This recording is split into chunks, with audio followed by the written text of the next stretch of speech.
Dmitry Bivol breaks his silence following his undisputed fight and loss. His first ever professional loss at the hands of Artur Beterbiev. And I'm going to take you guys through what he had to say in this brand new social media post. Artur Beterbiev, he just gives his opinion on what happened, and maybe surprising to some, but he accepts defeat. So let's jump right into it. Boom. I'm on his page, 1.5 million followers, and this is his message. He posted some pictures from the fight, obviously, of him kind of landing his shots on, is that the same picture? Him landing shots on Betterbiev and his fight from Saudi Arabia. He says, "Thanks everyone who supported me and worried about me. I accept the result and move on." And then he tagged a bunch of people. Class act. Class act. I definitely think he's a class act for that. And I want to talk about that. So this is him. What else did he say? Oh, he didn't leave a caption. So he lost his title. He's accepting the defeat to Artur Beterbiev. Classy dude. What can I say? You got to respect a fighter like that. He fought and gave his all and came up short. And in the end, you live to fight another day. Hopefully they run back the rematch. Now, the irony of this whole thing is this. The irony is the fact that Bivol is taking the loss like a G. It's the Bivol fans that is in my comment section crying, "Oh, ego, but he did you're playing with my emotion." The Bivol fans are having a seemingly a more difficult time embracing this L to Betterbiev than Bivol is himself. And I pointed this out immediately after the fight. I thought this was interesting because people were screaming. They were like, "Ego, this is a robbery," right? And they were screaming robbery. And I don't believe that. I don't believe a robbery is a fight where some people could have had it going either way. Think Jermell Charlo versus Brian Castano part 1. Same kind of concept where there were some swing rounds in there, and it really depends on your boxing knowledge, if you're using the criteria, and what you prioritized in your scoring.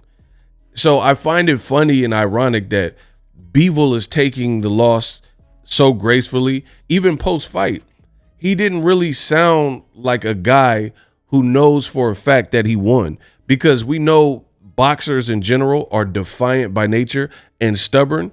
He looked like a man that was almost happy that the fight was over because Betterbiev was touching him, especially in those championship rounds, with the brick hands. So he looked like he's just happy, kind of he didn't get knocked out. And you would have to surmise or imagine that if this went longer, like a 15 rounder, you'd have to probably favor Betterbiev. You know what I mean? But even how it played out, I truly feel like it was a grueling fight, especially for Bivol. He was the one that was hurt throughout the fight. I think the body shots early, super underrated. And I'll continue to break this down throughout the week. There's a lot of people, they just go for the low-hanging fruit. We'll just say it like that. They don't really know boxing. There's people who are like up in arms and crying. Listen, upon first viewing, I said the same thing and I still stand by it. I said, to me, the fight was a draw-ish type of fight, meaning I could understand an argument for either guy. That's literally, if you go watch my BWP, the Boxing Ego Watch Party, it's legit what I said. I was like, that seemed kind of draw-ish to me, but I could also understand Betterbiev winning because of he stamped those championship rounds and he was the aggressor throughout.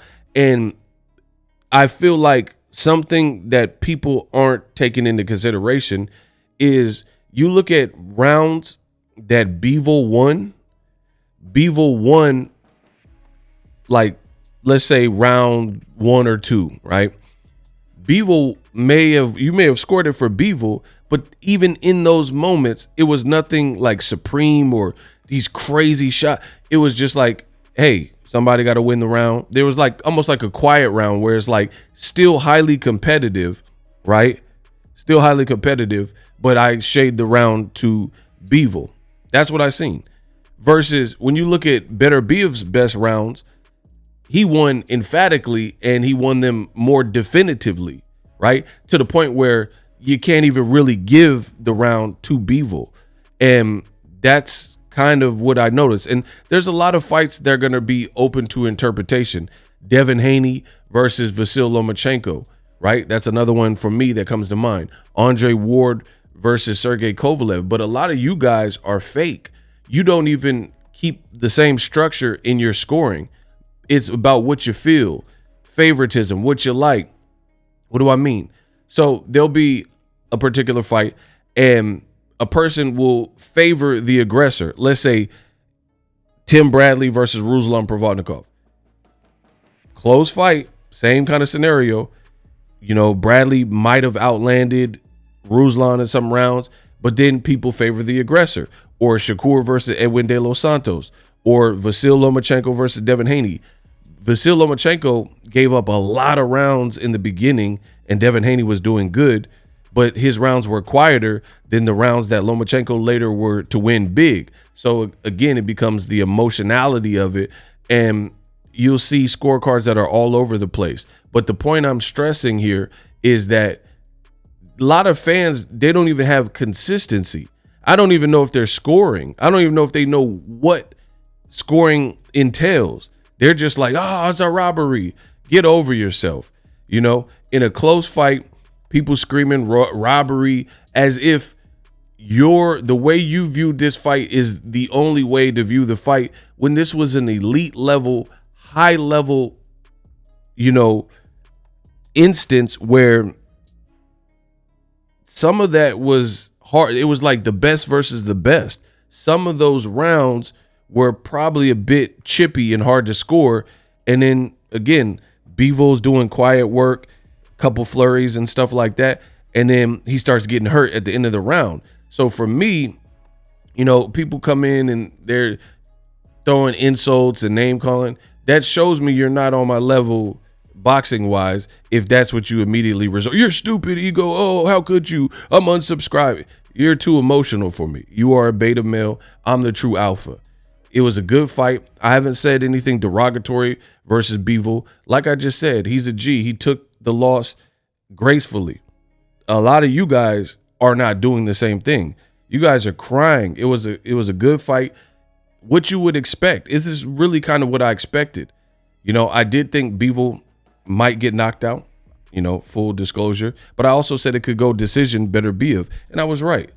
Notice the people who pre-fight pick Bivol. Some people pick Bivol by stoppage. Some people said he was going to masterclass destroy him, right? Notice the people that got their fight predictions wrong. Just like always, they're the ones kicking up the most dust and, you know, making so much of a fuss. I don't know if you guys are doing sports bet and you lost money, or if it's just the pride of you got it wrong and what you said, so you're trying to hang your hat on this is a robbery and stuff to make it look like you were right. Ultimately, people do not like to be wrong, and you got to get over yourself because it's boxing. You know, sometimes it happens. Not all of us can get 100% right. So I thought it was a solid fight. I truly expected more from the fight, to be honest, and I think there's improvements that they both could have made, right? But I truly was probably more impressed, and you got to understand what I'm about to say and listen closely. Bivol, we knew he could box. We've seen that in the Canelo fight and the Zurdo Ramirez. However, you look at a guy like Betterbiev, he is considered the plodding, come forward power guy.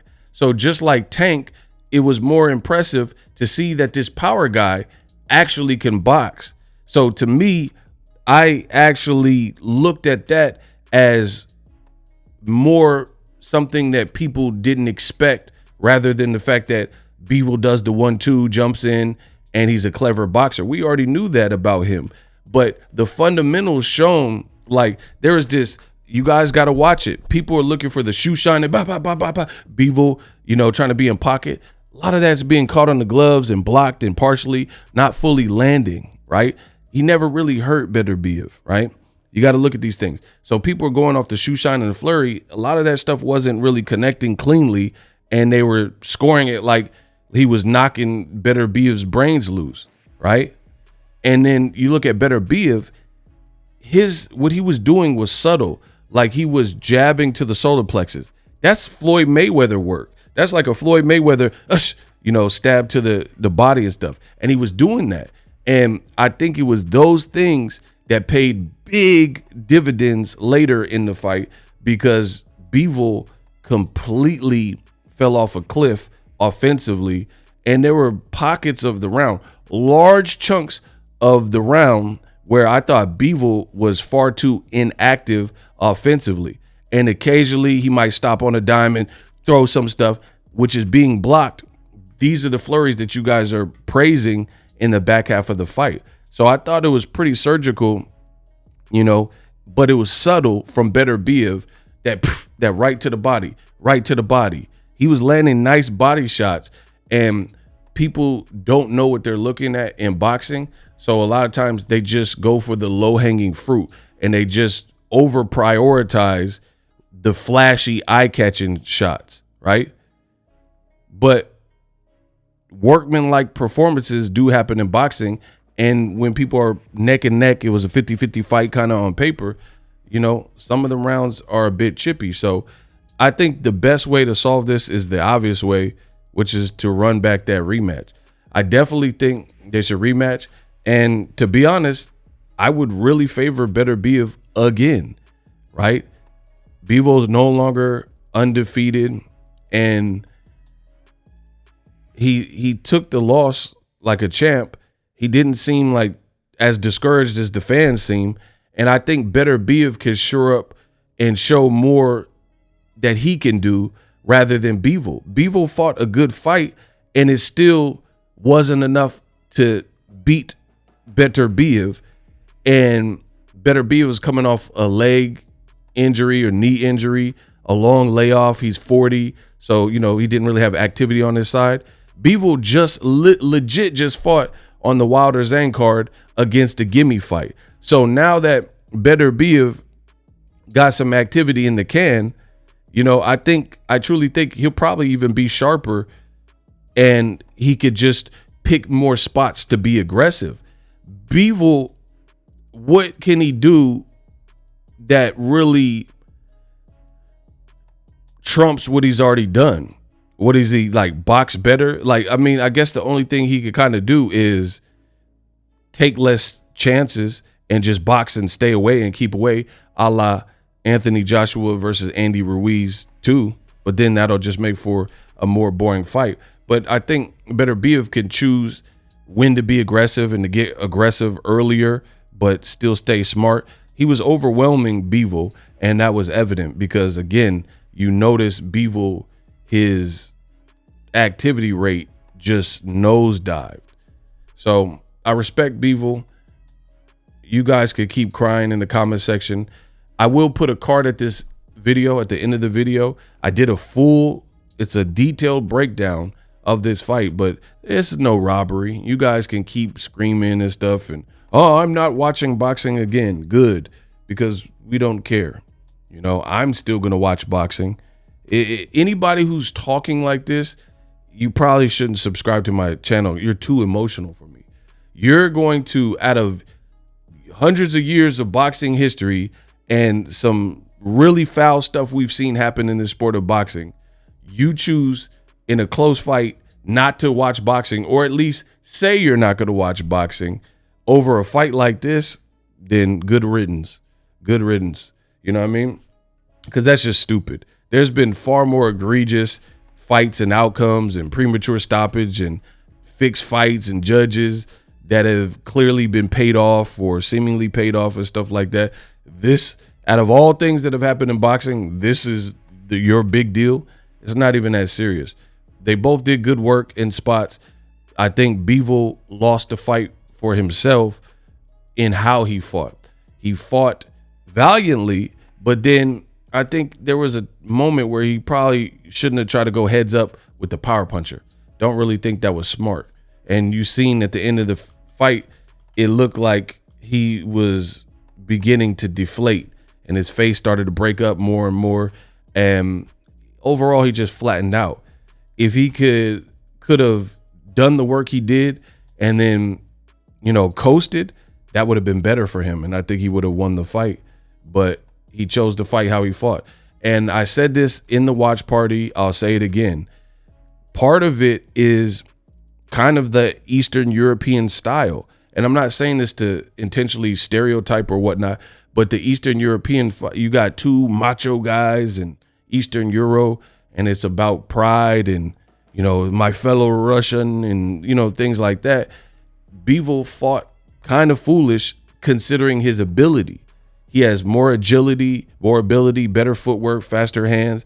You're supposed to be the more masterclass boxer, yet your face is tattered up. The reason being, you try to fight in spots, which is risky, and you try to go heads up and jump on him and stuff like that. And I don't think that did Bivol really any favors by doing that. Like, you should have backed off in spots when you felt that you were winning, but he didn't. You went at a monster and essentially gave him the best chance he had of winning by trading with him too much, right? And then you pay for it, and then he started to flatten you out. He did you like a butterfly chicken and started to get the parchment paper and mallet you down. And that's what I seen. So really, it's the decision-making process of Bivol. And I said this in the watch party as well, is there were so many moments where Bivol should have clinched. Because you have to understand, a clinch versus whatever he did, a clinch is going to cause the timer to keep ticking, right? When you clinch, you can buy substantially more time off the clinch, because then you're clinching, protect yourself in case he has one hand free, blah, blah, blah. And then the ref comes to break you. You've already let 20 seconds, by the time all this is said and done, the ref breaks you and stuff, 20, 25 seconds might have passed. But you're running around the ring, not clinching. And by not clinching, that means you're kind of just left to your devices to survive against a hunter who likes when people are fleeing him, and probably gains momentum and traction when he knows that he has them hurt, because he's an apex predator style fighter with some boxing fundamentals, right? So the fact that Bivol, you guys are like mad and robberies and all that, but you're not holding Bivol accountable for many things that he could have improved on that ultimately cost him the fight. Clinching is a major one of those things. Had he clinched, then that would have been even rougher and tougher, and you would have allowed more and more time off that clock, and you could burn the clock. It's just like football. It's a strategy. If you're leading by one touchdown and it's the fourth quarter, you make the other team burn through all their timeouts, and you manage the play clock. When you manage the clock, then you do a kneel and stuff like that, game's over. Whether people like it or not, you secure the bag, and then, Bivol could have been undisputed. But he chose what he chose, and I think that machismo and, that macho, that Eastern Euro mentality where he was trying to prove something is ultimately what cost him a fight. He got skills, he has ability, but him not clinching and stuff like that and choosing to just retreat and drop off a cliff offensively, losing all championship rounds, jumping on Betterbiev in round 7, I want to say, because you thought you had him hurt and you're not even the biggest puncher. It's just foolish stuff. So I'm glad that Bivol is taking the loss gracefully. He's earned it. We'll see what happens in the rematch. Check.